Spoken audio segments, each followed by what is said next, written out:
Hi all, I have an absolutely amazing game to show you today. Anatoly Karpov against Viktor Korchnoi, played in 1994, the Dortmund tournament, round 7.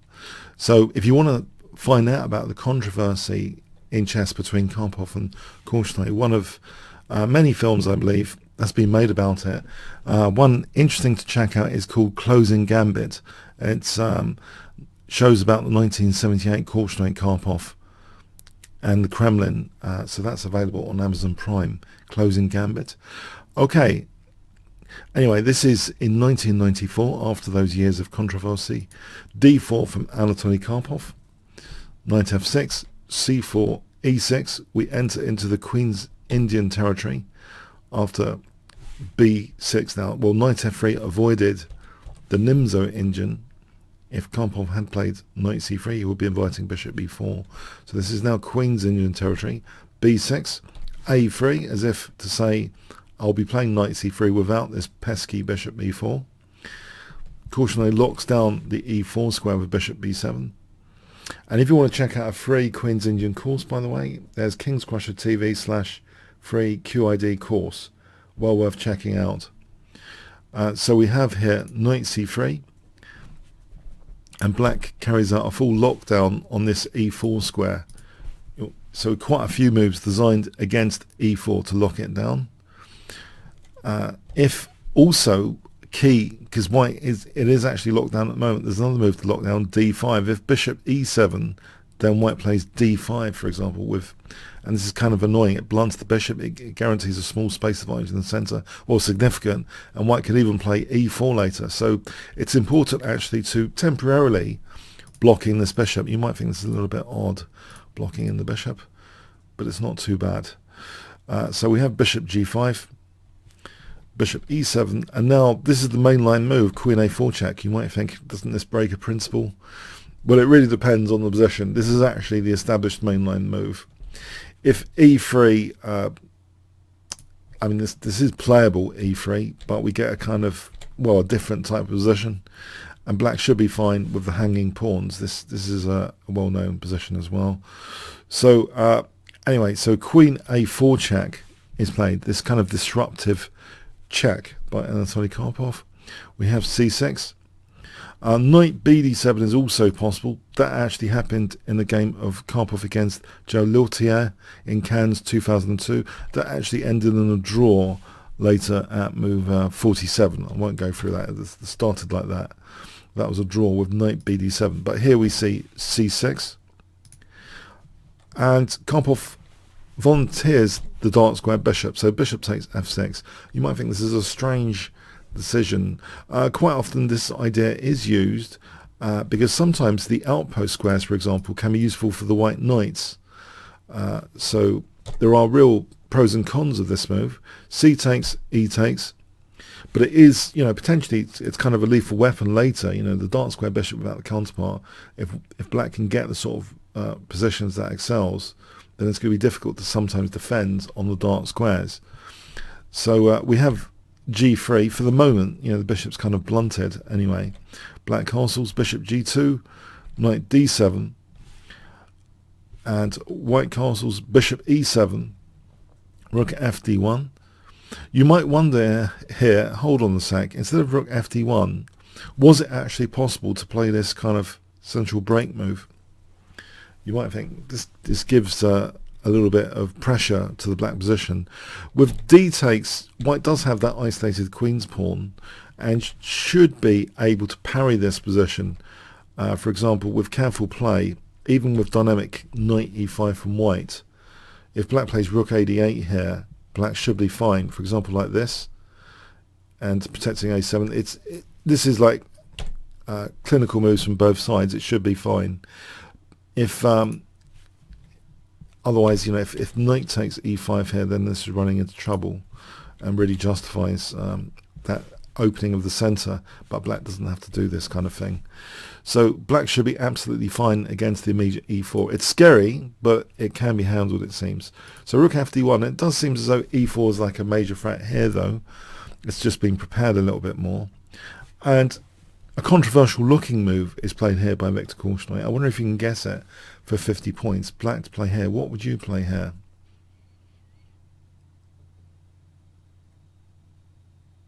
Actually, I might give a few more seconds for the stream version of this as well. So black to play. Very, very interesting move indeed.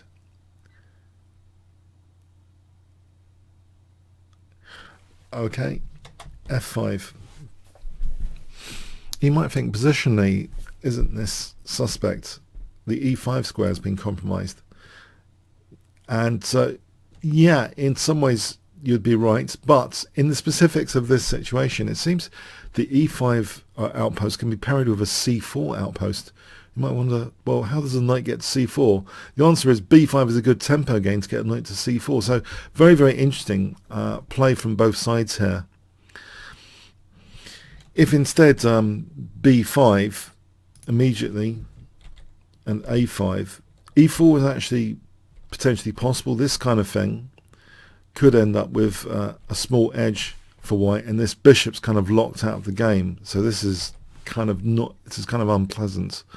So if f5 is played, we have e3, now bishop d6, knight e2. So Karpov seems to be maneuvering against the e5 square. It seems entirely logical for the knights to point at e5. Black is parrying this soon with a c4 outpost. So we have knight f4, but a key part, you don't want the knight kicked with b3. A key part of having a knight on c4 counter outpost, shall we call it, is you don't want that b3, so you want to lock down b3. So we have the move a5, so it's a pivotal part of strategy here to be able to play a4. Eventually, b5, knight b6, knight c4. I like this with a lockdown on b3. So we have knight d3, b5, queen c2. Now this very, very important preparation of the c4 outpost. We have rook e1, king h8, bit of prophylaxis, tucking the king away, rook ac1, knight b6, and both sides install their outposts. So knight e5 and knight c4. So very, very interesting play, and we have a very locked position after f4. You might wonder here, what about knight takes c4 in this position? B takes knight f4. Black can just play g5 actually. There's nothing stopping g5 it here. And it seems as though this kind of thing could actually be really dangerous for white. Even if a4 is given up, there's potential pressure on the king side with f4 break. And black could play very, very aggressively, for example, like this, if permitted, with an advantage. There's some very, very fascinating lines here on knight takes c4. Just to check this again. So g5, yeah, this seems to be quite justified in this position because of black's bishop pair. This very, very energetic looking play. So white, say white is going for this pawn. Yeah, h5 is mentioned. Queen a7 just does. It's a bit damp. It doesn't really do anything after f4. So if black really wants to go for it here, black would have to sack the a4 pawn to get time for a kingside attack. That stops knight b6. Turns out, by the way, even here, h4, this is also kind of dangerous. Even if giving up this bishop, black should be okay here. So that there is already some attacking prospects brewing up on the king side. So f4, very, very interesting. And in fact, Korchnoi kind of senses, he should play on the king side here. And part of king h8 wasn't just prophylaxis. It was to try and rip open the g file. So we have actually g5, yeah. So it does vacate that g8 square, making room for a rook. So that's another point of king h8. You might think it's to do with that diagonal. Not so much this diagonal, as this diagonal is kind of out of operation at the moment anyway. Sometimes that might be relevant for the diagonal, but not here. Really, it's more about the rook on g8. So we have queen e2, and the rook does go to g8. King f2, we have rook a f8, knight f3, h6, knight fe5. So there's teasing, a little bit of teasing there to put a pawn on h6. Like pawns don't go backwards. King h7, king g1, queen e8, queen c2, king h8. So they kind of are waiting for each other here a bit. Knight f2. But there's something on the cards here with the queen on c2. It is actually eyeing this pawn. Black has to be aware of this possibility that white can take here And unless you want the e4 lock to be, released sometimes, maybe with f takes and e4, if you have to take like this, you're weakening a4. Here actually, after king h8, knight f2 was played, it might be interesting to check out knight takes c4.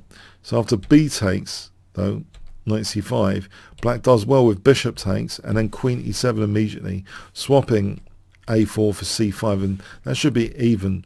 So it seems Karpov wasn't convinced anyway with knight takes c4. So that knight f2, we have rook g7, rook e2. Here, if knight takes c4, just to check it out here, taking the pawn here, it seems black gets a good game with rook e7. And in fact, the queen's kind of neglected things. There's a nasty pin on the e3 pawn, and nasty pressure, for example, like this coming up after knight d1, g takes, and then bishop takes f4 is possible. And black's getting a big advantage here, lots of pressure. So rook e2 is played. We have bishop c8, rook ce1. Here, again, if we check out knight takes c4 here, g takes f4 is possible, and again, there's pressure on the king side with doubling the rooks. And if knight d1, then there's bishop takes f4. This is better for black, that nice pin. So rook ce1. But Karpov is waiting here. He has this in mind, though. It seems to have been in mind, because he plays it right here. Knight takes c4. And I do find this very, very interesting. An orchestra is occurring here. Is Korchnoi really just a caveman hacker on the g-file? Or has he got other things in mind, sometimes on the other side of the board?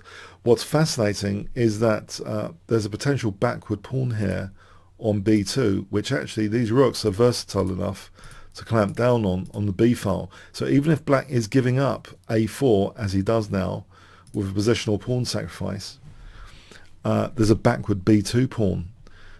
Very, very interesting. So e4 is still locked down, and also there's another lockdown on the b file. I'm sorry for using the word lockdown so much. I don't know why, but recently a lot of these games do seem to feature lockdown. I have no idea why. So anyway, so knight takes c4.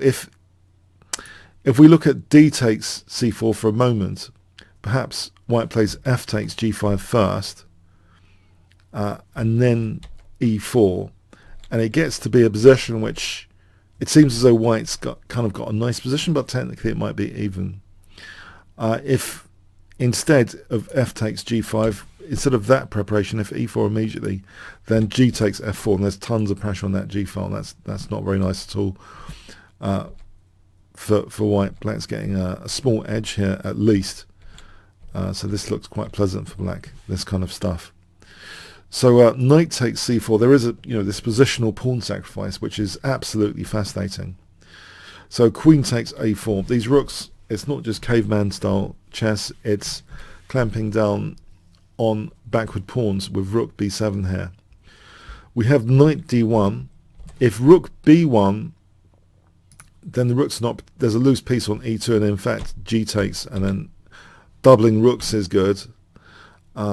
And there's going to be lots of interesting possibilities here. If knight h3, queen h5, for example, hitting the rook, hitting h3, and also things like bishop takes f4 in the air, this is just not very pleasant for white. So knight d1, now here, in this position, the caveman attack seems to continue. Or is it about installing advantages in the position, Leela chess style? Is Korchnoi going to install a form pawn on the king side with h3 as a sort of stored asset? Let's have a look. King f2 is played.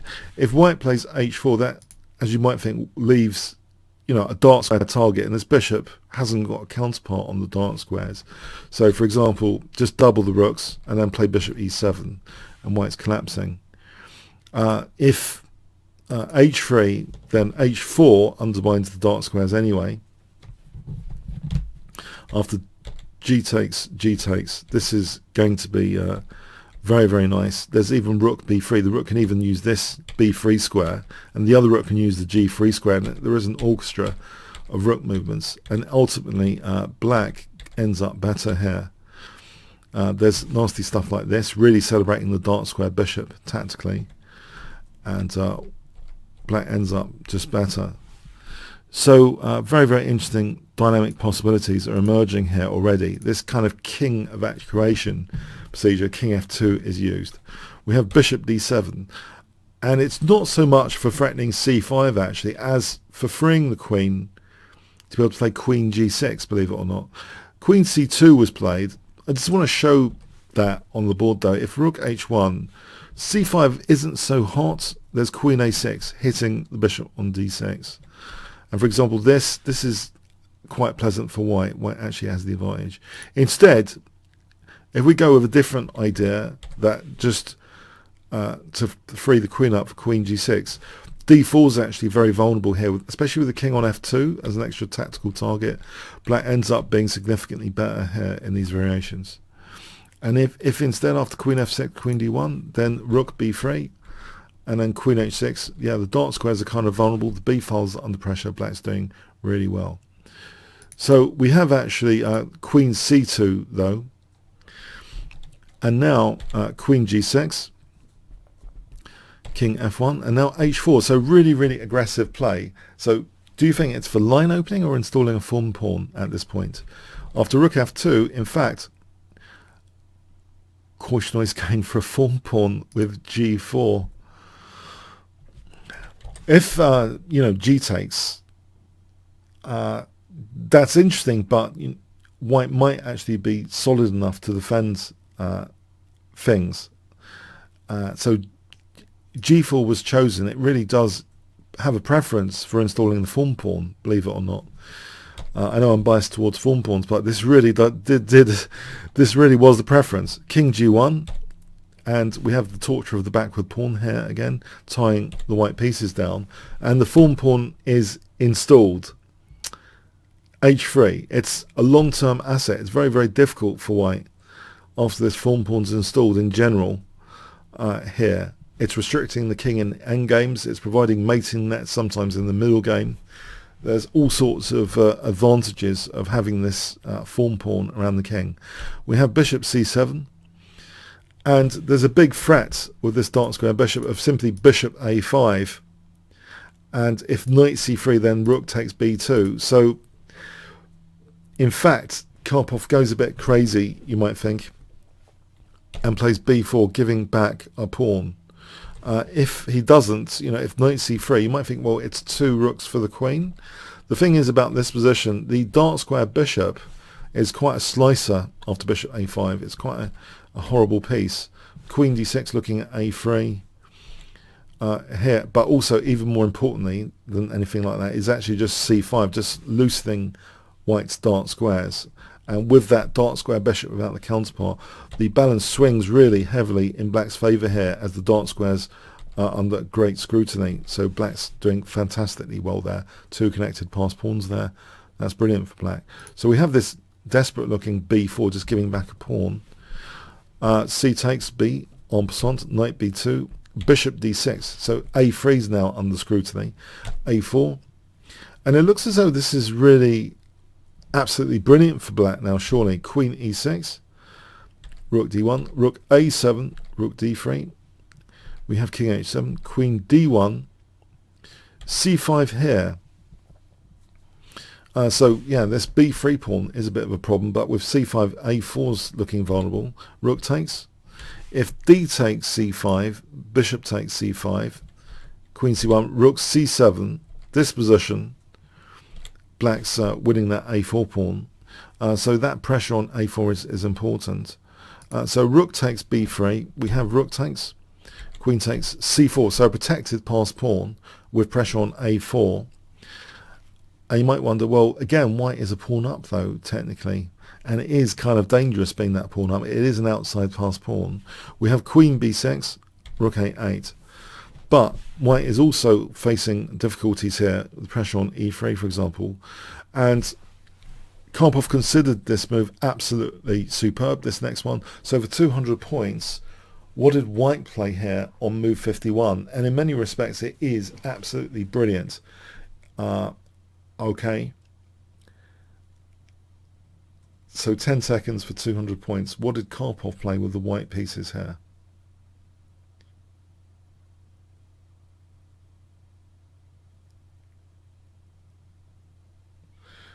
Okay, he kind of undermined the binds that black has, this bear grip that Korchnoi has on this position with e4.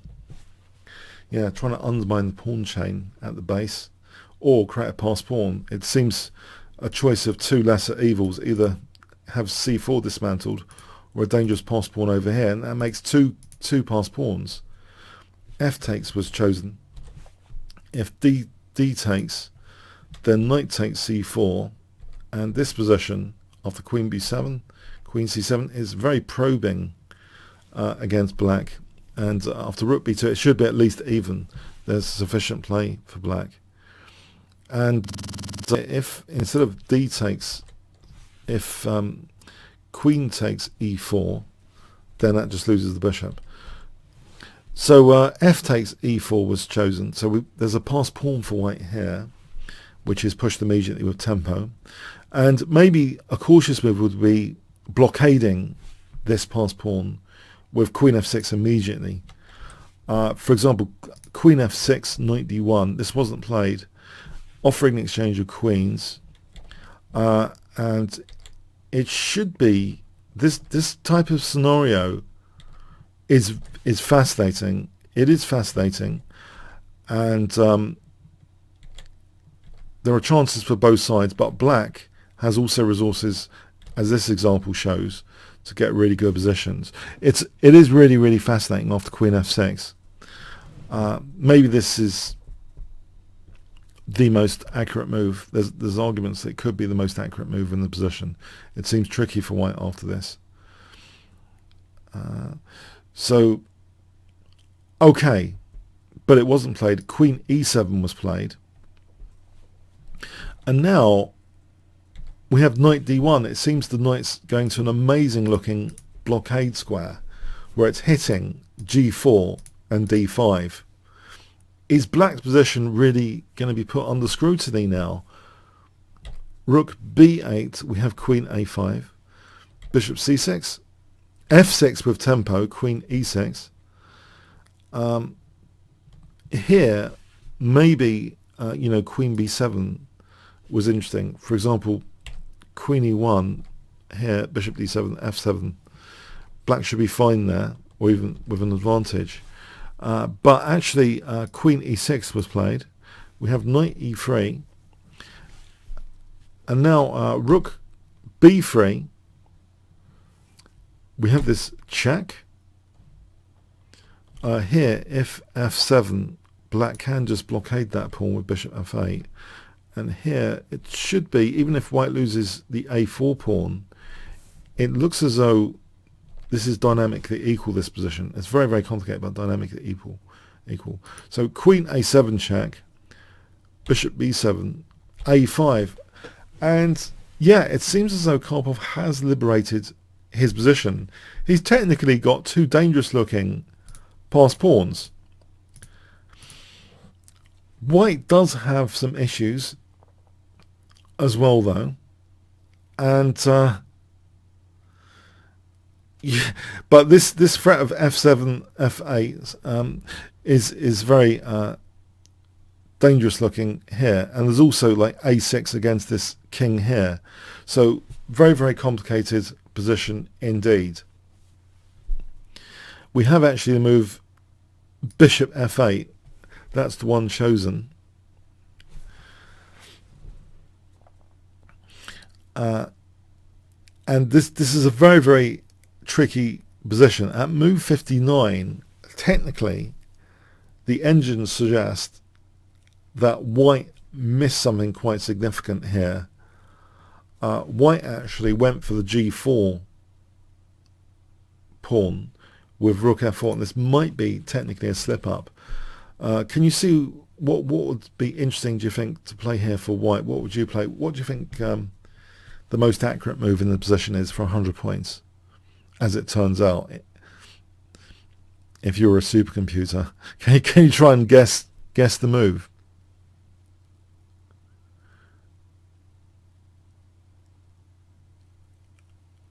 Okay, Karpov may have had a6. This distracts the queen, making queen, believe it or not, it makes certain moves much more effective. For example, queen takes, there's queen b8. This is the key move. And it's very, very tricky for black. If king g8, queen e8, and then knight takes d5, knight e7, white's attack crashes through. It's rather horrible. You might think, okay, is there really no defense here after queen b8?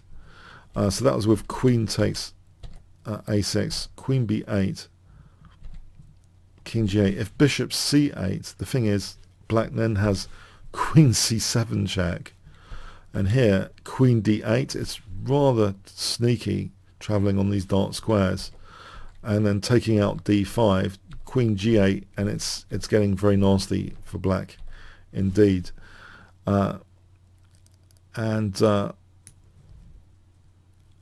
Yeah, let's go back to this position. Instead of bishop c8, if rook takes e3, queen takes f8, threatens checkmate, and black is in a busted position. Yeah, it's just going to get mated. And if bishop h6, then queen c7 check, knight takes g4, and this is like a forced checkmate sequence, mate in about 15, calculated by the engine. So yeah, it seems as though all this trouble starts from that key idea of a6. If we look at this seems to be a very interesting tactical moment to consider in the game. So at this moment, a6 seems to be a crushing move, technically. So anyway, rook f4 was played, bypassing all of those opportunities at this turning point of the game. Now,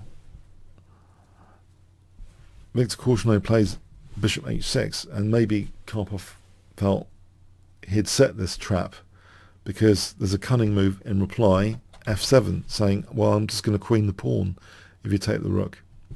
Guess what Korchnoi plays in this position for 100 points? Black to play. 10 seconds. What would you play here?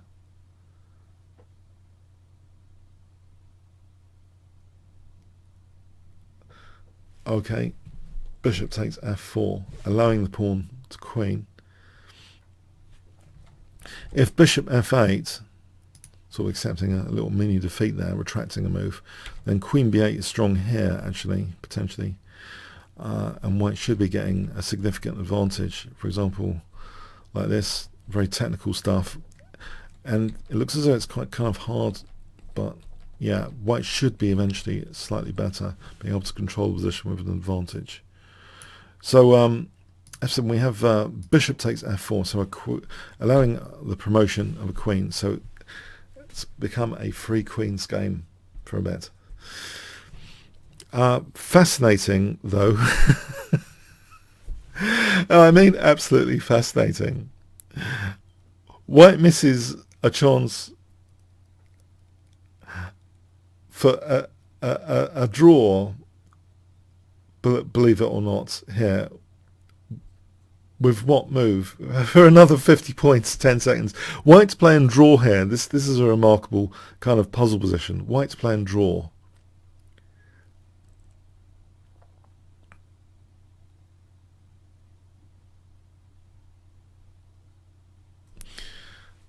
It turns out white could have underpromoted a knight with check, and here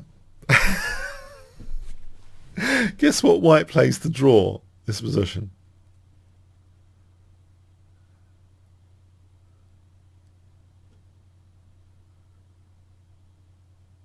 Okay, white takes the bishop, queen c8, and then here is the absolute crazy. I'm thinking, have I woken up too early in the morning? Am I really seeing these moves? There's a crazy move for white here, which draws, is actually one of two moves, 100 points for each, 10 seconds. White play and draw here.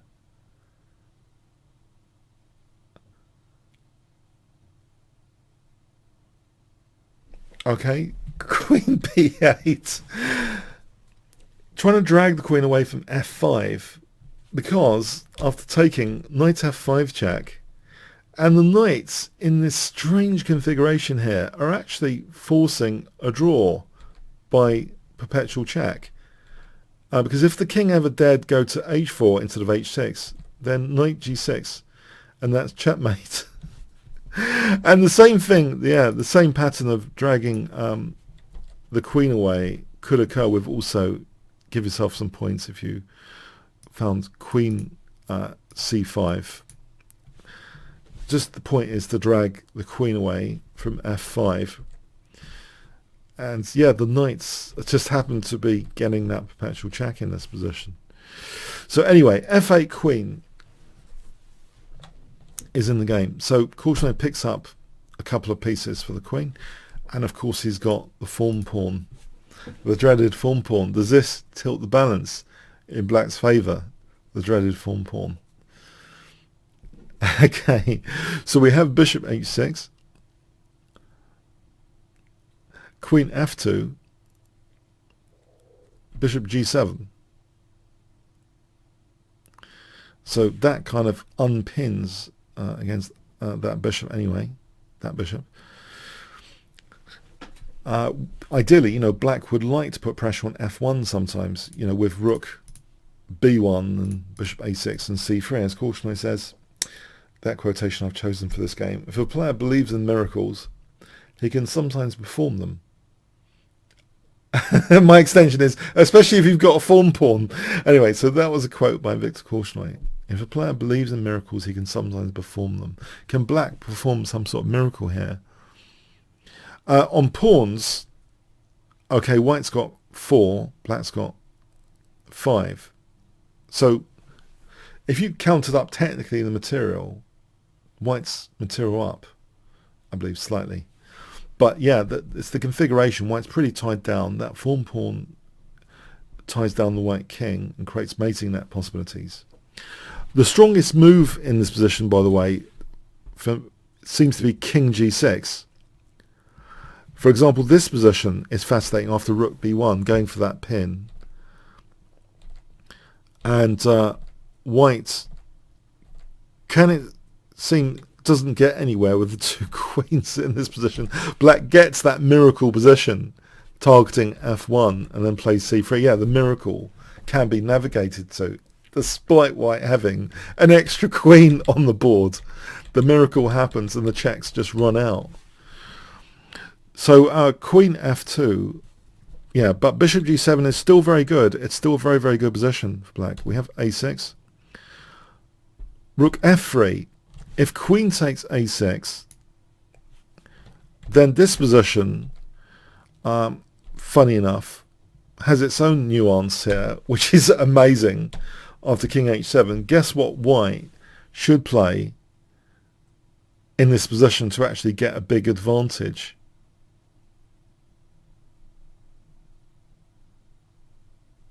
For 100 points. 10 seconds. White to play here. What would you play here?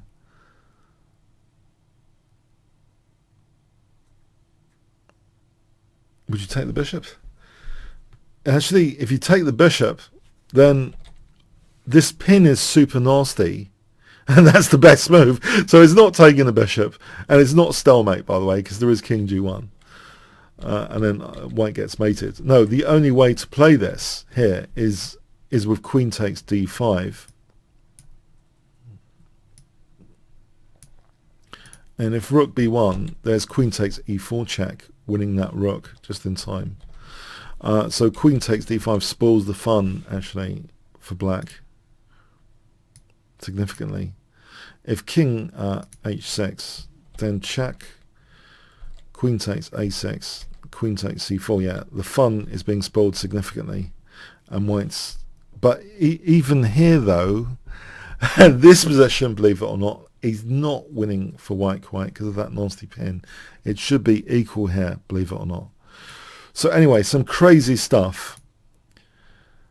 So rook f3 was played though. We have queen e1. Yeah, if a takes b7, the form pawn, will come to the rescue, by the way. If a takes b7, rook takes f2, and the queening doesn't mean anything because that is checkmate, thanks to the form pawn. So queen e1, bishop takes a6, bishop e2, rook f7 hitting that queen.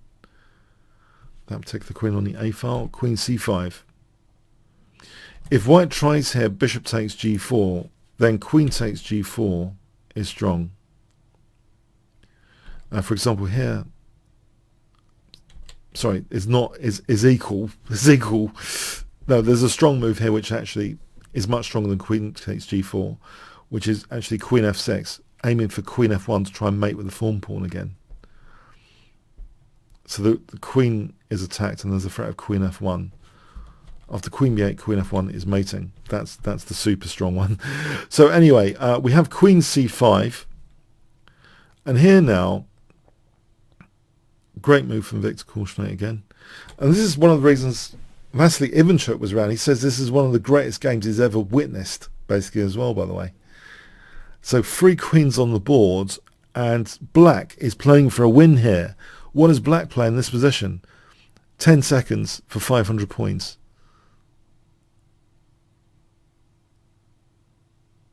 Black to play. Gives up his protected pass pawn, c3. To challenge this bishop. We have queen c takes c3. If bishop takes a6, queen takes a6, and we're back to looking at rook f1, mating because of the form pawn. So if takes here, this is mating, form pawn, thanks very much. So c3, queen c takes c3. So trying to hold on to that bishop. Bishop takes e2, queen takes, but now queen f6, threatening queen f1, checkmating.